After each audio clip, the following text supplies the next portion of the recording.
বড় উপকার হচ্ছে সকাল থেকে সন্ধ্যা আর সন্ধ্যা থেকে সারা রাত ধরে বিশ্ব নবীকে দেখার সুযোগ তোমরা পেয়েছো।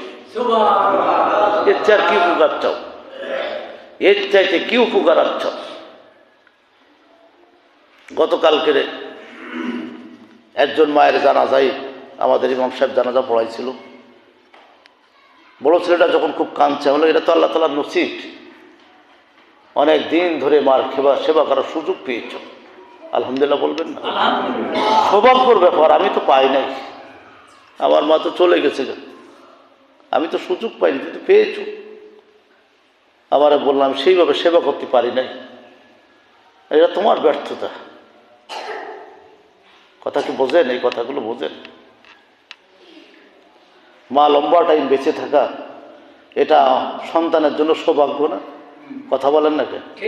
সৌভাগ্য না? মারে দেখবেন গুনাহ মাফ হবে, মারে দেখবেন হজের সব হবে, মারে দেখবেন তো বরকত হবে, মারে দেখবেন গুনাহই থাকবে, অভাবই থাকবে না।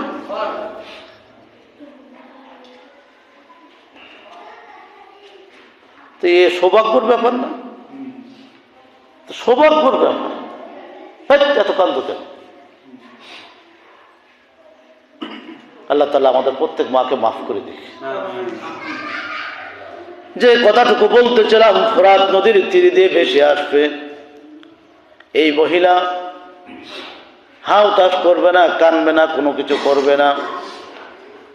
মহিলা আস্তে আস্তে যে বলছেন, আসসালামু আলাইকুম ইয়া আহলাল ওমর, হে ওমর, আমি একজন অভাগানী মহিলা, দুনিয়ায় আমার আপন বলে কেউ আর নাই, আছে একটি মাত্র সন্তান।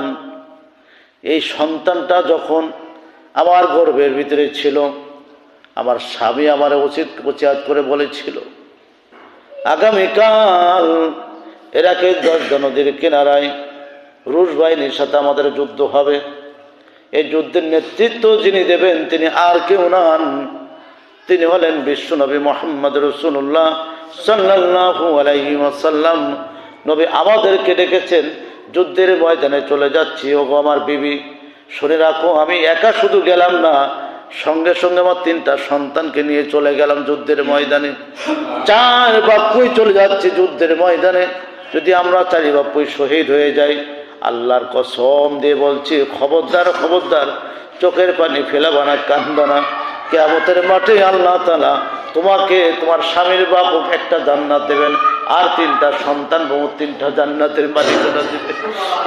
এক নাই, দুই নাই, 4টা জান্নাতের মালিকানা আল্লাহ তাআলা তোমাকে দিয়ে তোমাকে ধন্য করবে। কত সুন্দর করে কথা বললেন। কথাটা বলা যত সহজ, আমল করা বাবা অত সহজ না। যত কথা বলা যায় সহজ ভাবে, আমল করা তত সহজ ব্যাপার না, বড় কঠিন ব্যাপার। স্বামীর 2 পা জড়িয়ে কাঞ্চার বলছে, স্বামী গো, আমারে মাফ করে দাও, ক্ষমা করে দাও, আমি অন্যায় করেছি, আমার অপরাধগুলো ক্ষমা করে দাও। স্বামী বিবিকে লটকে জড়ে ধরে কপালে চুমা দিলেন, ঠোঁটের নাঙ্গালে একটু চুমা দিলেন, চুমা দিয়ে বললেন, ওগো আমার বিবে গো, আমি দেখতে পাচ্ছি জান্নাতের ভিতরে মা সুমাইয়া, জান্নাতের ভিতরে মা খাদিজাতুল কুবরা যেখানে বসবাস করছে, ঠিক ওই জায়গায় তুমি নার্সিংয়ের দায়িত্ব পালন করছো। একবার জোরে বলুন সুবহানাল্লাহ। যেখানে মা খাদিজা বসবাস করছে, যেখানে মা আয়েশাতুল হুমায়রা যে জান্নাতে যাবে, এই জান্নাতের ভিতরে তুমিও বসবাস করবা। যাও, তোমার জন্য এই দোয়া করে দিলাম, তোমার আর কি দরকার আছে? বলে আর কিছু করার দরকার নাই। এবার স্বামী তার পেটের উপরে হাত রেখে বললেন, ও আমার বিবি রে, তোমার পেটের ভিতরে যে সন্তানটা আছে, এই সন্তানটা হচ্ছে আমার অতি আদরের সন্তান। আল্লাহ চাইলে যুদ্ধের ময়দানে শহীদ হয়ে যাব, আর যদি আল্লাহ চায় তাহলে গাজী বাড়িতে ফিরে আসবো। গাজী যদি বাড়িতে ফিরে আসতে না পারে, তোমার কাছে ওসিয়াত হলো, আমার এই কলিজার টুকরা সন্তানটাকে 70 জন হাফেজদের সাথে তার দলভুক্ত করাই দিবা। খবরদার খবরদার, একে কোনো প্রকার দ্বীনি ইলমের বাইরে তুমি রাখতে পারবা না, শরিয়াত মানাবা। কোরআন হাদিস অনুযায়ী মানবা, এবং যখন 12 বছর ওভার হয়ে যাবে সেই সময় আল্লাহর নবীর কোনো সাহাবী যদি আসে যুদ্ধের ময়দানে যুদ্ধ করার জন্য, অবশ্যই অবশ্যই আমার কলিজার টুকরা সন্তানটাকে যুদ্ধের ময়দানে আল্লাহর নবীর সাহাবীর হাতে অর্পণ করে দিবা। একবার চিল্লাই বলা যাবে কি সুবহানাল্লাহ। বিনিময় আমি দেখতে পাচ্ছি আল্লাহ তাআলা এই সন্তানটাকে যখন তুমি জিহাদের ময়দানে তৈরি করে দেবা, ঠিক ওই মুহূর্তে আল্লাহ তাআলা তোমাকে 7টা জাহান্নামের আযাব চিরতরে মুক্ত করে দেবেন, আর আমরা 7 মাপে আল্লাহর জান্নাতে চলে যাব। পারবা না? এটা এই ওসিয়তটা পালন করতে পারবা না? দেখেন যারা জান্নাতে গেছে তাদের ওসিয়তটা কি, তাদের ওসিয়তটা কি, আর আমাদের ওসিয়ত এই তো সুর খারাপ, এদিকে এসো, একবার সামনে এসো, এসো 2 বন্ধু চলে এসো, ও তো ভালো মানুষ, এদিকে এসো, ব্যস্ত এসো, তাড়াতাড়ি এসো, তাড়াতাড়ি এসো, অত সোলো হলে হয় না, তাড়াতাড়ি এসো, একেবারে আমার সামনে, এই জায়গায় এসো, এই জায়গায় এসো, ও জায়গায় না, এদিকে এসো, সামনে এসো, না বসে সামনে বসো, বস তুমি আসো মুরব্বী, এসো,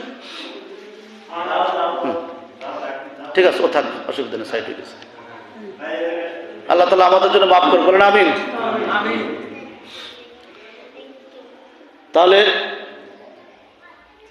জান্নাত যাদের চাওয়া এবং পাওয়ার আশা থাকে, তাদের হিসাব থাকে দিনই কাজ কিভাবে করবে। কথা বলেন না কেন? কথা বুঝেননি আপনারা? তাদের হিসাবটা থাকে দিনের কাজ কিভাবে করবে। কথা কি ঠিক আছে না বেঠিক বললাম, না মিথ্যা বলে দিলাম আপনাদেরকে? যদি ঠিক থাকে তাহলে ঠিক বলতে হবে, নাহলে বুঝবো আপনারা ঘুমায় ঘুরতেছেন, আমার এই কষ্ট জলে যেতেছে, কোনো কাজে লাগতেছে না।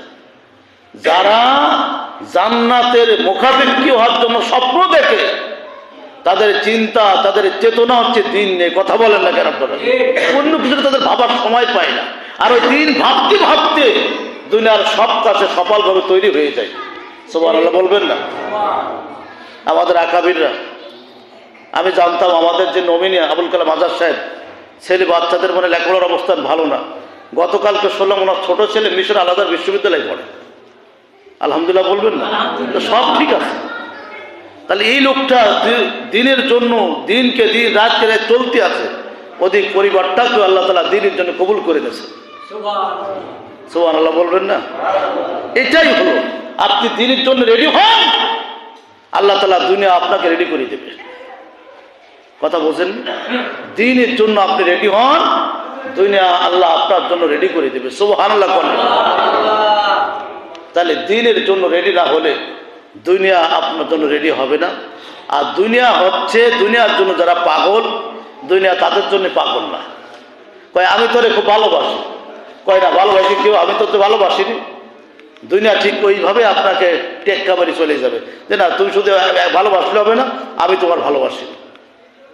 আল্লাহ তাআলা আমাদেরকে দ্বীনের জন্য উদ্বুদ্ধ হওয়ার মতন তৌফিক দান করবেন। আমি যে কথাটুকু বলতেছিলাম, এবার ঠিক সেই সময় কি হলো, বিশ্বনবী মুহাম্মদ রাসূলুল্লাহ সাল্লাল্লাহু আলাইহি ওয়াসাল্লাম ইন্তেকাল করেছে, আবু বকর ইন্তেকাল করেছে। আবু বকর রাদিয়াল্লাহু তাআলা শেষ বয়সে প্রায় আবু কুদামা রাহমাতুল্লাহ আলাইহি বলেন, রোমারদের বিরুদ্ধে যুদ্ধ করার জন্য ফুরাত তীরে তীরে আপনার তাবু গাড়লেন। তাবু গাড়ার পরে ওমর রাদিয়াল্লাহু তাআলা ওই মহিলার দিকে লক্ষ্য করলেন না, মাটির দিকে তাকিয়ে বললেন, মা জননী, আপনি যে সুন্দর একজন মানুষ, আপনার স্বামী জান্নাতি, আপনার সন্তান জান্নাতি এবং আপনিও জান্নাতি, এই কথা আমি বলছি না, এই কথাটা বিশ্বনবী মুহাম্মদ রাসূলুল্লাহ সাল্লাল্লাহু আলাইহি ওয়াসাল্লাম বলেছেন। আর আমি ওমর আমার ঘাড়ের উপরে হাত রেখে বলেছিল, ওমর তুমি যখন রোমানদের বিরুদ্ধে যুদ্ধ করতে যাবা, ইতালিদের বিরুদ্ধে যুদ্ধ করতে যাবা, ফরাসিদের বিরুদ্ধে যুদ্ধ করতে যাবা, ও যুদ্ধের ময়দানে ছোট্ট একটা ছেলের নেতৃত্বে ওরা বিজয় হয়ে যাবে, ইতালি বিজয় হবে, রোম বিজয় হবে। আর সেই রোম বিজয় যিনি করবেন তিনি আর থাকবেন না, তিনি দুনিয়ার রূপ থেকে বিদায় হয়ে চলে যাবে। রোমানদের ভিতরে আল্লাহ তাআলা একটা ছেলে পক্ষ করে রেখেছে, এই লোকটা আর কেউ নাই, এই যুবক ছোট্ট ছেলেটা ইমাম হুসাইনের সঙ্গে জান্নাতে বসবাস করবে। একবার চিল্লাই বলা যাবে কি সুবহানাল্লাহ? এই যে ছেলে, ওমর রাদিয়াল্লাহু তাআলা বললেন, বোন ছোট্ট একটা ছেলে, তো যুদ্ধের ময়দানে যাওয়া সম্ভব হবে না। বোন তখন জবাব দিলেন,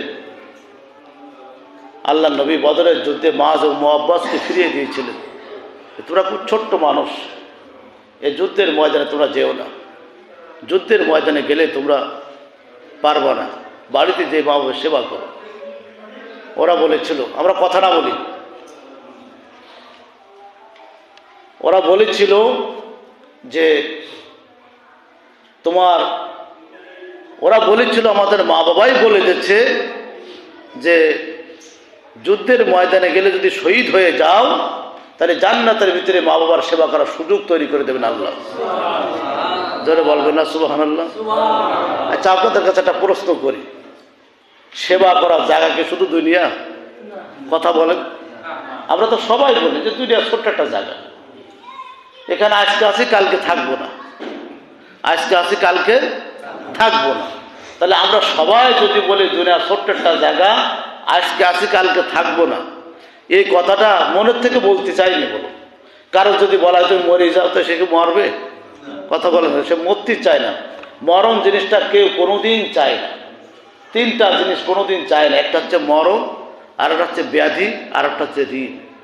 কথা ঠিক কিনা বলেন? এই তিনটি জিনিস কেউ চায়? মরণ চায় না, ঋণ চায় না, আর রোগ চায় না। আর এই তিনটে জিনিস চাওয়া হচ্ছে হারাম। এই তিনটা জিনিস চাওয়া কি? মুসলিম শরীফের হাদিস। এই তিনটা জিনিস চাওয়া কি? জোরে বলেন, জোরে বলেন। এই তিনটা জিনিস চাওয়া কি? হারাম। এক নম্বর কি? মৃত্যু। দুই নম্বর অসুস্থতা। তিন নম্বর ঋণ। তাহলে এই তিনটি জিনিস চাওয়া কি? হারাম। আমরা নিশ্চয়ই বলবো না আল্লাহ আমার ঋণ করার সুযোগ তৈরি করে দাও। আমরা তো দোয়া করি আল্লাহ আমাদের ঋণ থেকে মুক্ত আর তৌফিক তুমি দিয়ে দাও। কথা বলেন না কেন? আমরা তো ঋণগ্রস্ত, আমি ব্যক্তিগত ঋণ, আমার সভাপতিও ঋণ।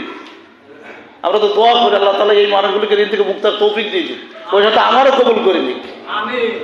কারণ মানুষ যখন টাকা থাকে খুব কষ্ট হয় না, দিন ওটা টাকা দিতে পারতিস না, ওই আপনালে যাই কবে এই হুজুর একটা সিটার। কথা বলেন না কেন? কই এই হুজুর একটা সিটার, টাকা দিয়ে টাকা দেয় না। এসছি বড় গালিকার হতে পারে বাবা, কথা বলেন না কেন? এসছি বড় গালিকার হতে পারে। তাহলে অবশ্যই চাবো আল্লাহ আমাদের ঋণ থেকে মুক্তার তৌফিক তুমি দিয়ে দাও। বলেন আমিন করে, বলেন আমিন। মামলা যাদের ঘাড়ের পর থাকে, একজন ব্যক্তির মামলা থাকলে সকাল 10টায় তার মামলা কোর্টে দাঁড়াতে হবে, সারা রাত ছেলেটা ঘুম পড়তে পারে না। কথা বলেন না কেন? অ্যালার্জির বড়ি 10টা খালেও ঘুমাতে চায়, শরীর শেষ হয়ে যাচ্ছে, মানসিক টেনশনে তার ঘুম আর আসে না। ঋণগ্রস্ত মানুষ, ঈদের দিন তার ঈদ আর ভালো লাগে না। এই জন্য আল্লাহ নবী বলছেন তিনটা জিনিস কোনোদিন চাবা না। কয়টা জিনিস? এবার আপনারা নিজেরা বলেন। এক নম্বর কি? দুই নম্বর, তিন নম্বর। এগুলো শুধু মুখস্থ করতে হবে। এই গুরুত্বপূর্ণ খুতবা এগুলো অত্যন্ত কঠিন। দেখেন আমি যে খুতবাগুলো দিচ্ছি আমার সবগুলো নোট করা আছে, কোন হাদিসে কত নম্বর পৃষ্ঠা আছে, এগুলো কেন বলতে হয়। এই যে আপনার এত সময় লাইভ হলো, একটু মিডিয়ায় ডিস্টার্ব দিচ্ছে।